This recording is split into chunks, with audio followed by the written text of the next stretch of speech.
name is Kaycee Scherger, and I'm here to talk to you about some brazed welding today. Before we get started, I would like to go over some safety. First of all, it's important to always have your safety goggles on in the laboratory. You will also need a welding jacket or a heavy non-flammable coat.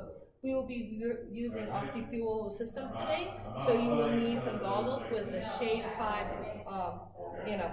So first of all, brazed welding is a kind of a funky weld, because you don't heat the base metal. So like normal brazed welding, you want to melt your base metal and then you'll add your filler rod into it.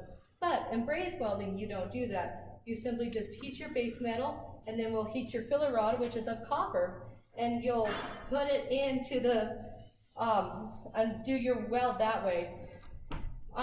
This is actually produces a pretty weak weld, as you can imagine. So about the only thing that we really use brazed welding for anymore is for repairing cracks in cast iron. So going on with that, the reason that this works is because your filler metal, your copper, has a lower melting point than your base metal or your steel. Now I know what you're thinking. You're thinking, well, of course, this little rod is going to have a lot lower melting point than this big hunk of rectangle of metal. So I kind of set up a little scenario over here of using two different types of filler rod. You have your normal steel filler rod, which is the same material as your base metal that we will be using, and then your copper, which will be used for your brazed welding. So if you want to come over here, and I will set this up. Your copper wire will be your gold one, and your steel one, it kind of appears more silverish right now. It's kind of a rose gold.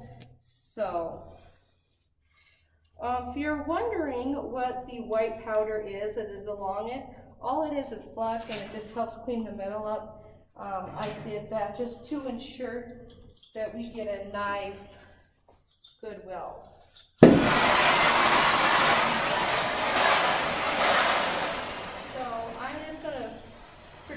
Just a nice carburizing flame right now, just to help show you.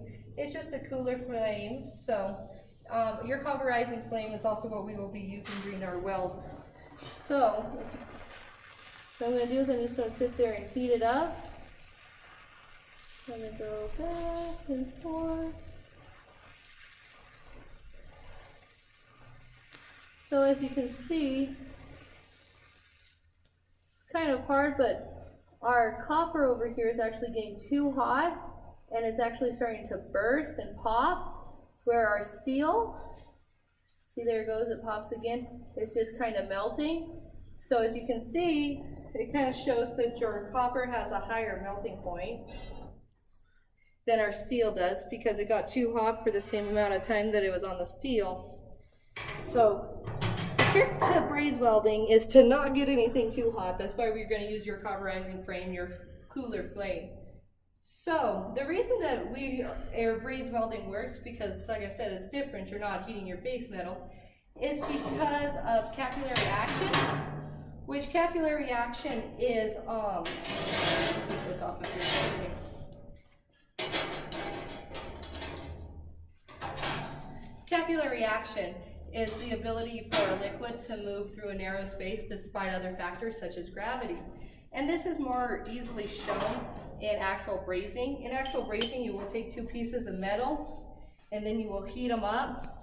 Then using flux and your copper filler, you will simply stick it to the edges, in which your copper filler should wick its way all the way through the two pieces of metal. The same principle applies for brazed welding. Because even though our metal feels smooth, it actually has tons of nooks and crannies. So the capillary action actually pulls it into those nooks and crannies, keeping your weld together. So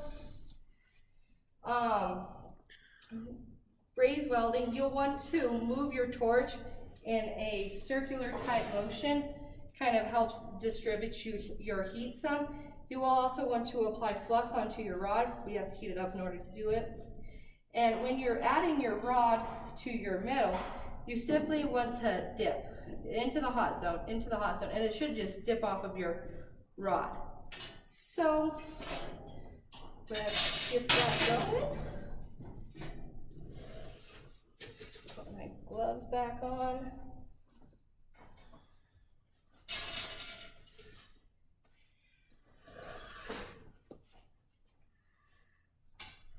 Goggles.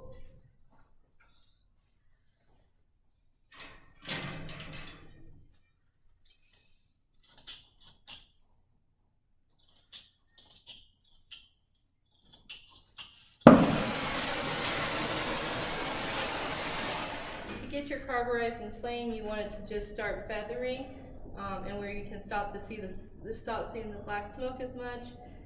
Then you'll see your inside cone when you're turning your oxygen on, and you still want that outer blue flame just a little. You kind of want that cone to be fuzzy, you don't want it to be sharp yet. So, excuse me, careful of where you're pointing your flame too. So we're just simply going to heat this up a little, stick it into our flux.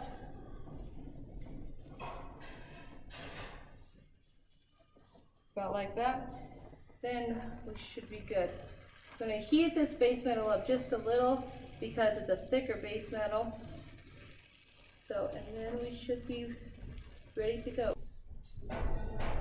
Just got a little too cold. You want to make sure that you're evenly heating all the surfaces. Okay.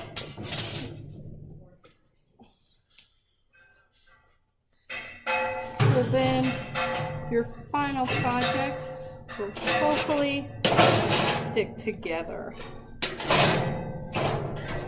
So like I said, it's kind of a weaker weld, but it obviously holds. That's all that I have for today.